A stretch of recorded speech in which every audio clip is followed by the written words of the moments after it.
Shortly after the release of an audio recording this past Saturday morning of a conversation that allegedly included the WNBA's awful officiating has long been the subject of complaints.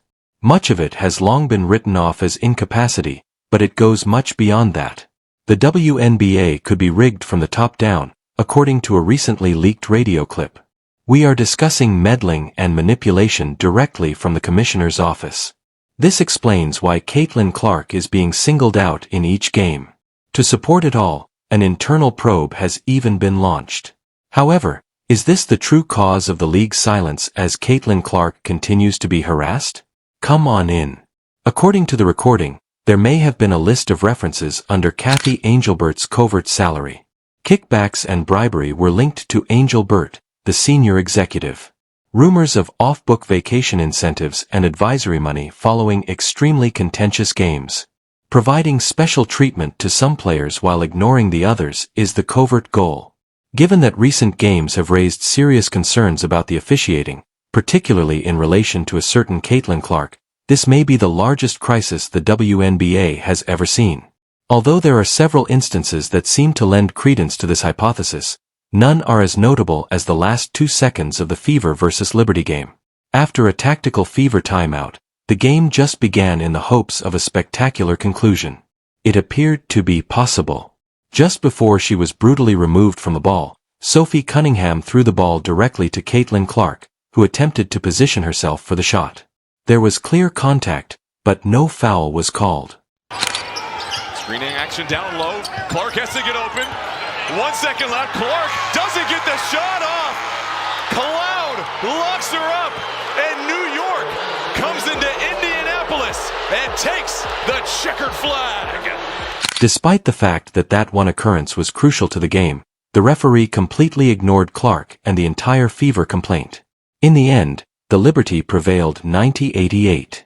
It's difficult to avoid wondering in situations like those whether the decision was made before the last whistle. In high-stakes sports, it feels not only unfair but also planned when clear calls are disregarded. The call's frequency is becoming quite noticeable and annoying for the typical Caitlin Clark admirer, and they cannot even be justified as the result of human error. These disparaging remarks about Clark began during her rookie campaign.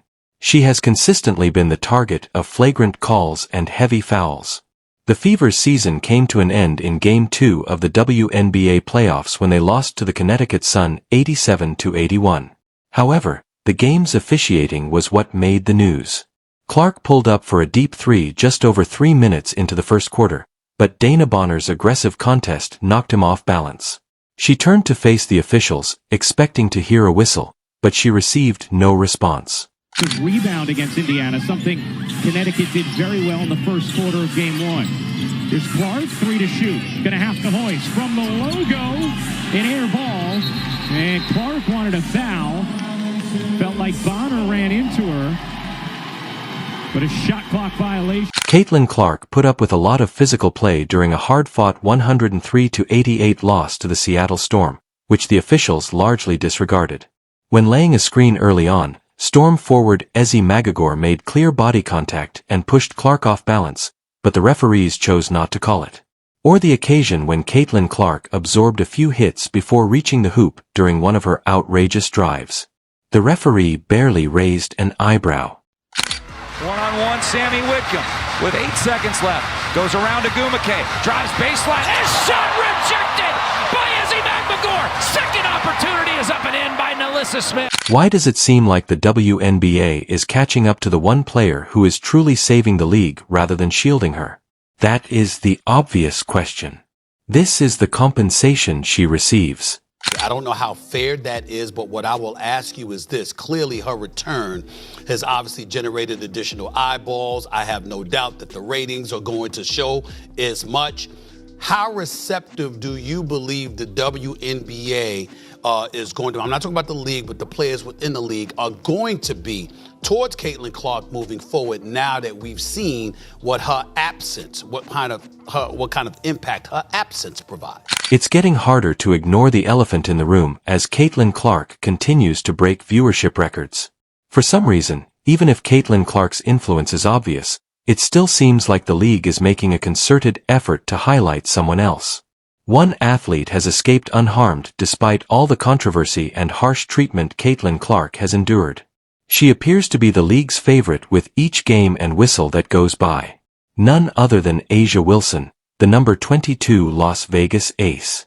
The WNBA published a masterclass on how to gift wrap an MVP at their most recent meeting, the Fevers vs. Aces game. Wilson nearly outscored the whole Fever team with 13 free throws in that game. It was worse than that, too. The whistle seemed to sound exactly in time to slow the Fevers down each time they went on a run.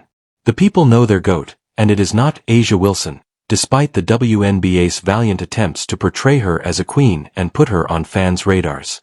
Only 100,000 people saw the Connecticut Sun vs. Las Vegas Aces game on television, which was disappointing. It should be illegal to draw 100,000 spectators to a 2025 WNBA game that features the league's purported top player. At 580,000 viewers, Caitlin Clark has the lowest audience of the season.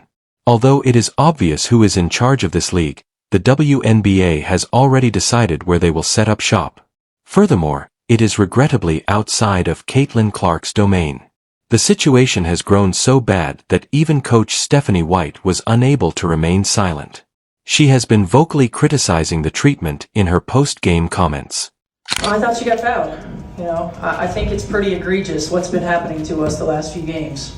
A minus 31 free throw discrepancy. And I might be able to understand it if we were just chucking threes, but we're not. We're attacking the rim.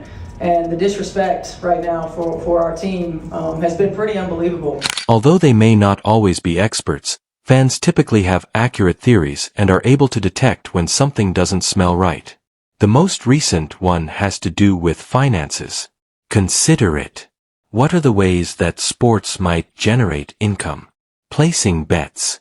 Some of these referees may be manipulating games to increase betting profits. In the world of sports betting these days, even the smallest events, one foul, one missed call, can result in significant financial gain. Although the earnings aren't high, the margins are. This is not the first instance of a basketball referee taking part in wagering on games that he calls. The NBA referee was the most recent official to be implicated in a betting incident. After utilizing his secret knowledge to supply betting picks, many of which were on games he was actually officiating, he received a 15-month prison sentence. Although Don Nagy insisted he never altered the results, his accomplices disagreed. They wagered on games he refereed most of the time, and they won a lot. Now consider this. If it could occur in the NBA, why isn't it occurring in the WNBA, particularly with more money, attention, and pressure than ever before? In actuality, the league starts to lose credibility when players and fans lose faith in the referees. It may be extremely harmful for a league like the WNBA, which is just starting to get attention, particularly for WNBA Commissioner Engelbert. Numerous transactions have been associated with her name. Some of the more contentious no calls in recent memory have also featured the referees in the mix. Is that displacement? I think it is. Oh, and Marina Mabry's going to get ejected. If the officials saw that, Marina Mabry is going to get ejected. Well, they're going to go and look at it.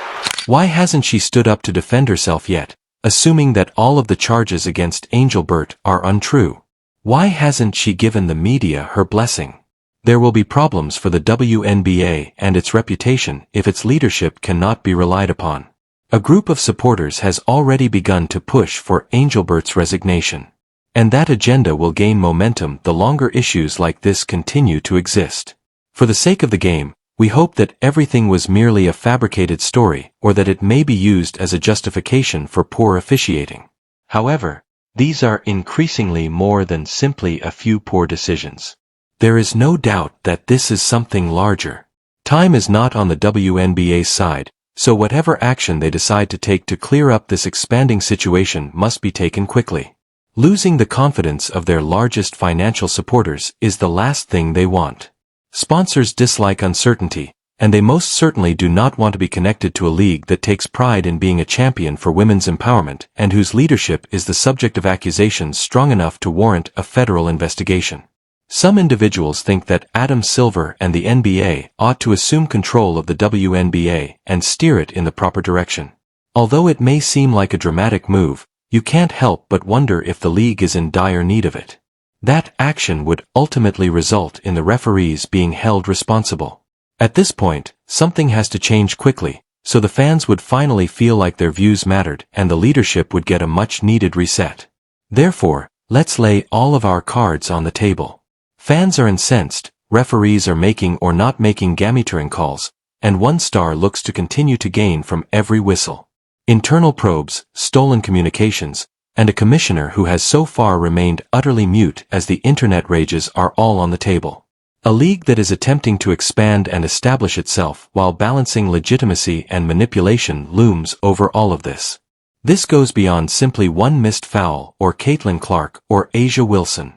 It all comes down to having faith in the game, the officials, and the leadership.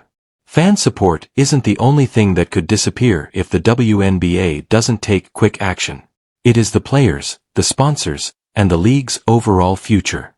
Because you are free to market empowerment whichever you like.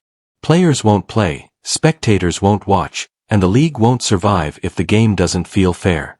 The question is now straightforward. Will the WNBA collapse on its own silence or clean house? Because this is far from over, stay tuned. For more, remember to like and subscribe. Music.